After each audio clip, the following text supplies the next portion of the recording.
Assalamualaikum, salam Malaysia Madani. Kanta 744 dimulakan dengan rangkuman berita utama dalam segmen Esensi. Amalan rundingan terus melalui perolehan kerajaan dihalang sama sekali kerana memberi ruang lebih besar bagi penyalahgunaan kuasa. Perdana Menteri bagaimanapun berkata, amalan ini boleh dilakukan atas faktor pengecualian dan keperluan yang mendesak. Tambahnya, amalan ini sekiranya berterusan akan menyebabkan keterbatasan tugas jawatan kuasa teknikal dan pegawai di lapangan.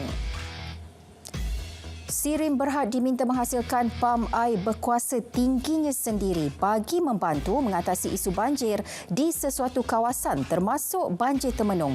Proses menghasilkan produk itu juga lebih mudah berbanding mengimport pam berkenaan dari luar. Sirim Berhad juga telah berjaya menghasilkan produk sendiri yang bertujuan menyalurkan bekalan air bersih. Pam yang dihasilkan telah diserahkan kepada Angkatan Pertahanan Awam APM. Perkembangan banjir. Setakat 6 pagi, jumlah penduduk terjejas di Johor berkurangan kepada 7,754 orang. Kesemua mereka masih berlindung di 53 PPS melibatkan daerah Kota Tinggi, Johor Bahru, Kulai, Segamat dan Pontian. Di Pahang, jumlah penduduk ditempatkan di PPS meningkat 1,525 orang setakat 6 pagi tadi. Jumlah PPS juga bertambah kepada 23 berbanding 21 PPS malam tadi. Rompin kekal daerah paling terjejas dengan 716 orang berlindung di 11 PPS, turut terjejas Pekan dan Maran. Suruhanjaya Perkhidmatan Air Negara akan menjelaskan isu pelarasan tarif air dalam masa terdekat. Ini berikutan permohonan beberapa negeri seperti Pulau Pinang untuk menaikkan tarif bagi pengguna domestik di negeri itu. Malah terdapat juga negeri yang tarifnya tidak disemak melebihi 25 tahun, iaitu Pahang dan Perlis. Polis akan memanggil 3 pempengaruh media sosial bagi memberi keterangan berhubung gerakan langkah Dubai. Menurut Ketua Polis Negara, 3 individu berkenaan ialah Badrul Hisham Syaharin atau lebih dikenali sebagai Cikgu Bad, Wan Muhammad Azri, Papa Gomo dan Salim Iskandar. Beberapa pemimpin parti politik juga akan dipanggil dalam masa terdekat bagi membantu siasatan. Dalam perkembangan lain, Ketua Polis Negara memaklumkan siasatan kes bunuh kanak-kanak autistik Zain Ryan Abdul Matin sudah mencapai 90% yang melibatkan siasatan pelbagai sudut termasuk saintifik, forensik serta konvensional, dan selain itu polis sedang memperincikan identiti suspek. Kesemua saksi yang pernah diambil keterangan sebelum ini mungkin akan dipanggil semula termasuk ahli keluarga Zain Ryan bagi melengkapkan siasatan. 7 pusat dandan dan urut sekitar Johor Bahru diserbu Jabatan Imigresen. 68 warga asing ditahan kerana menyalahgunakan kemudahan PAS Lautan Sosial dan PAS Lautan Kerja sementara. Kenyataan jabatan menyebut premis dipercayai beroperasi lebih setahun dan mampu menjana pendapatan RM4.2 juta sebulan. Pekerja warga asing ini dibayar antara RM1,500 hingga RM2,000 sebulan. Turut diberkas seorang lelaki tempatan dan wanita warga Vietnam dipercayai penjaga premis. SPRM Kedah menahan seorang lagi suspek kes rasuah RM5,000 bagi membatalkan kompaun dikeluarkan sebuah agensi penguat kuasa.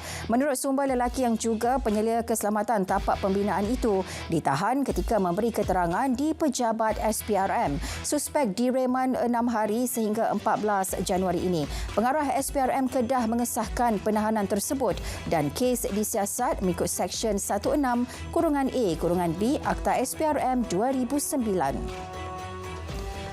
2 ditahan terlibat kes samun dan mencederakan seorang pekerja warga Bangladesh. Susulan tangkapan itu, polis menemui wang tunai berjumlah RM6,750. Selain itu, sebuah beg berwarna hitam berisi wang tunai RM693 dan sebuah telefon bimbit turut dirampas. Ketua Polis Daerah Lipis berkata, kedua-dua suspek direman 7 hari sehingga 15 Januari dan kes disiasat mengikut Seksyen 394 Kanun Kesiksaan. Dua bot menggunakan peralatan Pukat Rawa Sorong ditahan di perairan Pantai Murni Yan Kedah. Turut diberkas 4 nelayan tempatan. Pengarah Jabatan Perikanan Negeri berkata, kedua-dua bot bersama 4 nelayan itu ditahan di kedudukan 0.5 batu nautika dari Pantai Murni. Bot serta peralatan Pukat Rawa Sorong dianggar bernilai RM60,000 disita. Kes diserah kepada Pegawai Penyiasat Perikanan Kuala Kedah. Pendakwaan terhadap sebuah syarikat pengendali pakej umrah dan dua pengarahnya di Mahkamah Magistrate Putrajaya ditangguh ke 15 Januari. Ia selepas tertuduh yang juga pasangan suami isteri dijangkiti COVID-19. Syarikat itu dan tertuduh berdepan 63 pertuduhan gagal mematuhi perintah award Tribunal Tuntutan Pengguna Malaysia supaya membayar balik tuntutan wang RM589,031 kepada 21 mangsa. Penolong pengurus sebuah agensi di bawah Kementerian Komunikasi direman 4 hari berhubung kes menerima suapan berjumlah RM18,000 bagi penganjuran konsert tahun lalu. Suspek seorang wanita ditahan selepas diminta hadir ke pejabat SPRM Melaka bagi membantu siasatan. Suspek yang bertugas sebagai urusiata telah membantu seorang pengarah syarikat mendapatkan kelulusan bagi geran berjumlah RM300,000. Suspek dipercayai menerima komisen berjumlah RM18,000. Padah muat naik iklan palsu. Seorang konsultan perniagaan didakwa di Mahkamah Session Kota Baru atas tuduhan memuat naik iklan perasmian kedai emas oleh kerabat di Raja Kelantan tanpa kebenaran pada 16 Oktober tahun lalu. Mengikut pertuduhan, tertuduh bersama dua lagi individu didakwa secara sedar mewujudkan iklan sebuah kedai emas yang kononnya bakal dirasmikan oleh Yang Amat Mulia Tengku Bendahara Kelantan. Tertuduh bagaimanapun mengaku tidak bersalah. Sistem pembayaran terbuka bagi rangkaian perkhidmatan pengangkutan awam Kendalian Prasarana Malaysia Berhad prasarana akan bermula tahun depan. Menteri Pengangkutan Anthony Loke berkata, kemudahan itu disediakan di 140 stesen merangkumi transit aliran ringan LRT, transit aliran massa MRT dan monorail. Menurut Menteri Pengangkutan, beberapa perkara perlu diteliti dan memerlukan sedikit masa sebelum dapat dilaksanakan sepenuhnya. Satu pusat data sains diwujudkan KDN bagi menganalisis data jabatan dan agensi di bawah seliaannya. Penubuhannya membantu KDN melakukan analisis ke atas data yang dikumpul. Dapatan analisis tersebut memberi input dalam menggubal dasar baharu serta jawapan tepat kepada permasalahan. KDN dan Jabatan Imigresen menetapkan proses verifikasi membabitkan jabatan dan pekerja asing bagi program rekalibrasi tenaga kerja RTK 2.0 akan ditamatkan pada 31 Mac depan. Jika majikan tidak melakukan proses selepas tempoh tersebut, ia bermakna mereka tidak berminat menggajikan pekerja asing secara sah dan telah melakukan pelanggaran undang-undang. Mereka boleh dituduh melakukan kesalahan di bawah Seksyen 55B, Seksyen 55B dan Seksyen 56-1-D Akta Imigresen 1959-63 Pindaan 2002.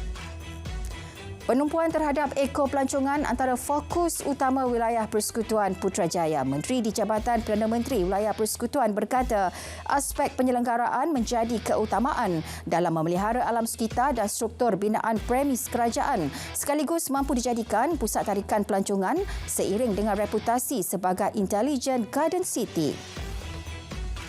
Kerajaan Negeri Pahang akan menaikkan jumlah pemberian bantuan khas keuangan kepada semua penjawat awam jika berjaya memperoleh kutipan hasil melebihi sasaran yang ditetapkan. Menurut Menteri Besar, ia sebagai menghargai jasa penjawat awam di negeri itu. Kerajaan negeri sebelum ini menetapkan sasaran kutipan hasil sebanyak RM1.136 bilion sepanjang tahun 2024. Timbalan Ketua Pengarah Operasi Jabatan Bomba dan Penyelamat Malaysia JBPM Datuk Nur Hisham Mohamad dilantik sebagai Ketua Pengarah JBPM yang baharu berkuat kuasa semalam. KPKT dalam kenyataan memaklumkan pelantikan itu adalah bagi menggantikan Datuk Seri Abdul Wahab Mat Yassin yang bersara wajib pada Disember lepas. Keputusan Mahkamah Madrid Sepanyol ke atas penimbangtara Gonzalo Stampa akan menoktahkan tuntutan kumpulan mengaku waris sulu. Menurut pensyarah kanan Kolej Undang-Undang Kerajaan dan Pengajian Antarabangsa UUM, keputusan itu juga manifestasi kesungguhan kerajaan dalam mempertahankan kedaulatan negara.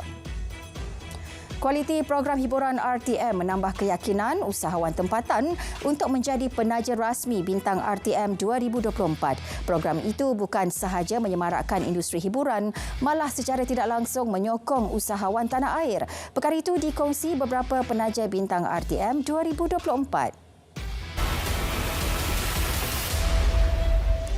Syarikat Pelaburan Berkaitan Kerajaan GLIC dan Syarikat Berkaitan Kerajaan GLC disaran mengurangkan pelaburan di luar negara, sebaliknya tingkatkan pelaburan dalam negara. Kementerian Kewangan dan Pantau Madani turut diminta menyelaras usaha supaya GLIC dan GLC melaksanakan pelaburan strategik.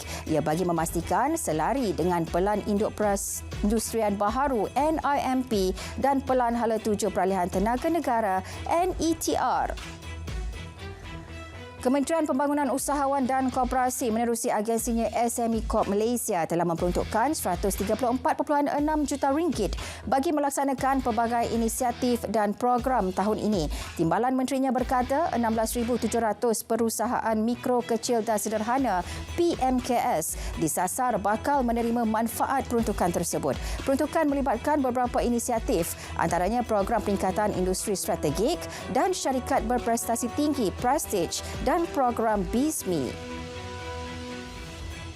Ringgit dijangka menjadi salah satu mata wang berprestasi terbaik di rantau ini pada 2024. Ketua Ekonomi Kumpulan Effin berkata, ringgit akan dinaikkan oleh prospek penurunan kadar faedah di peringkat global serta lebihan akaun semasa negara yang kukuh, disiplin fiskal yang kukuh dan inflasi yang lebih rendah di dalam negara. Prestasi ringgit juga dijangka bertambah baik dengan sumbangan dari pasaran ekspor yang pelbagai. Kementerian Kesihatan Gaza memaklumkan 126 orang terkorban akibat serangan Israel dalam tempoh 24 jam lalu. Ini menjadikan angka korban terus meningkat kepada sekurang-kurangnya 23,210 orang. 59,167 penduduk lagi cedera dalam serangan yang berlarutan lebih 3 bulan lalu. Afrika Selatan bakal mengheret Israel ke Mahkamah Keadilan Antarabangsa ICJ Khamis ini. Ini susulan kekejaman rejim Zionis mendalangi tindakan pembunuhan beramai-ramai di Gaza. Dalam penghujahan setebal 84 muka surat kepada ICJ, Afrika Selatan menggesa hakim supaya memerintahkan Israel menggantung serta-merta operasi ketenteraannya di Gaza. Angka korban akibat gempa bumi kuat berukuran 7.6 pada skala Richter di Jepun meningkat kepada 202 orang. 565 orang lagi cedera. Menurut statistik yang dikeluarkan oleh pihak berkuasa Ishikawa, 102 orang lagi masih hilang. Ini berbanding 120 orang yang dilaporkan hilang sebelum ini. Kabinet Thailand memutuskan untuk meluluskan Akta Udara Bersih Clean Air Act dalam usaha mengatasi isu pencemaran udara. Perdana Menteri mengisytiharkan isu kehadiran zarah-zarah halus PM2.5 sebagai agenda nasional dan menekankan bahawa udara bersih merupakan hak asasi bagi rakyat. Pencemaran udara di Thailand, terutamanya di bandaraya seperti Bangkok dan Chiang Mai, menjadi masalah berulang dengan tahap pencemaran melebihi had selamat pada beberapa hari tertentu. Parlimen Korea Selatan meluluskan RUU khas yang mengharamkan pengambilan daging anjing. Ia sebagai langkah menghentikan amalan penduduk yang mencetuskan kontroversi dalam beberapa dekad kebelakangan ini. Undang-undang itu dijadual berkuat kuasa pada 2027 selepas tempoh penangguhan selama 3 tahun. Mereka yang tidak mematuhi undang-undang itu boleh berdepan hukuman penjara maksimum 2 tahun atau denda sehingga 30 juta won. Sepanyol kembali mewajibkan semula pemakaian pelitup muka di hospital dan pusat penjagaan kesihatan. Ia susulan wabak selesema yang melanda Sepanyol ketika ini. Keputusan itu dibuat mengambil iktibar daripada penularan pandemik COVID-19. Bagaimanapun, terdapat beberapa wilayah yang tidak bersetuju untuk kembali memakai pelitup muka. Kanta 744 berakhir di sini. Dari sungai ke segara, Palestin pasti merdeka. Malaysia Madani, tekad perpaduan penuhi harapan. Assalamualaikum.